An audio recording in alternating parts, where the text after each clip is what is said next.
자, 관련 내용 계속해서 취재해온 법조팀 나세훈 기자 나와 있는데요. 궁금한 점들 조금 더 짚어보겠습니다. 자, 나 기자, 이 해병대 최상병 사건 수사 외압 논란 구조가 상당히 복잡한데요. 다시 한번 정리를 좀 해볼까요? 네, 앞서 앵커께서도 한번 정리해 주셨지만 네. 이 날짜별로 조금 더 구체적으로 설명을 드리면요. 예.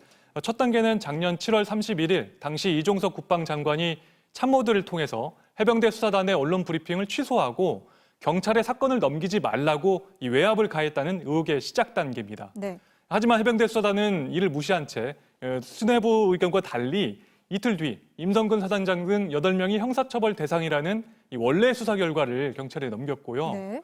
그러자 불과 서너 시간 만에 국방부 검찰단이 경찰에 가서 이 사건 기록을 가져와 버립니다. 이게 두 번째 단계라고 할 수 있습니다. 그리고 마지막 단계는 국방부가 3주 뒤에 사건을 재검토한 결과를 다시 경찰에 넘기는 과정입니다.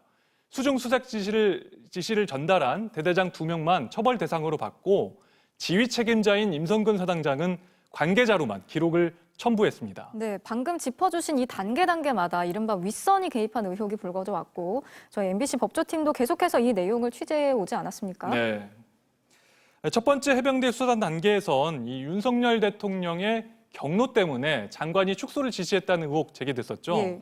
다만 대통령이 경로했다는 발언의 당사자로 지목된 이 김계환 해병대 사령관이 자신은 그런 말 한 적 없다고 부인하면서 이 진실 공방이 벌어진 상황입니다. 네. 국방부가 이 사건을 되찾아오는 과정에선 대통령실 공직기강비서관실 행정관이 경찰과 국방부 사이 다리가 돼서 미리 이 과정을 조율한 정황이 나왔고요. 예. 기록을 받아온 국방부 수사관조차 이 절차상의 문제가 있었다고 이 공수처에서 진술한 사실도 저희가 보도를 해드렸습니다. 마지막으로 이 국방부의 재검토 과정에서도 장관이 중간 검토에 나섰고 결론을 사전 조율한 정황까지 더 확인이 된 겁니다. 자, 오늘 그 문제 회의에 대해서 보도를 했는데 국방부 간부들이 결론을 특정 방향으로 유도한 건 아닌지 이 부분이 밝혀져야 할 것 같습니다.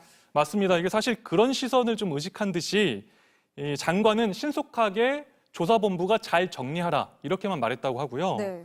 그렇다고 해도 장관의 핵심 참모라고 할 수 있죠. 법무관리관 그리고 또 군검찰의 수장인 검찰단장이 의견을 냈는데 조사본부가 정말 참고만 하고 자기 뜻대로 이 독립적으로 결론을 낼 수 있었는가 다소 의문이 드는 대목입니다. 네.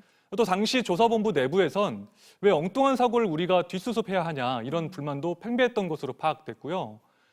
국방부 간부들과 조사본부 입장이 좀 이렇게 다소 다르다 보니까 2명은 범죄 혐의자로 적고 사단장 등 4명은 기록만이라도 넘기자 이런 일종의 고육지책이 나온 것 아니냐 이렇게 보입니다. 네. 공수처 수사는 아직 초기 단계인데요. 계속 이 외압 의혹과 수사 상황 취재해서 전달해드리도록 하겠습니다. 네, 이렇게 쭉 정리를 해주셨는데 이첩을 보류하고 수사 기록을 회수하고 또 재검토 과정까지 굉장히 이례적인 일이잖아요. 제대로 조사가 이뤄져야 하겠습니다. 나세훈 기자 잘 들었습니다.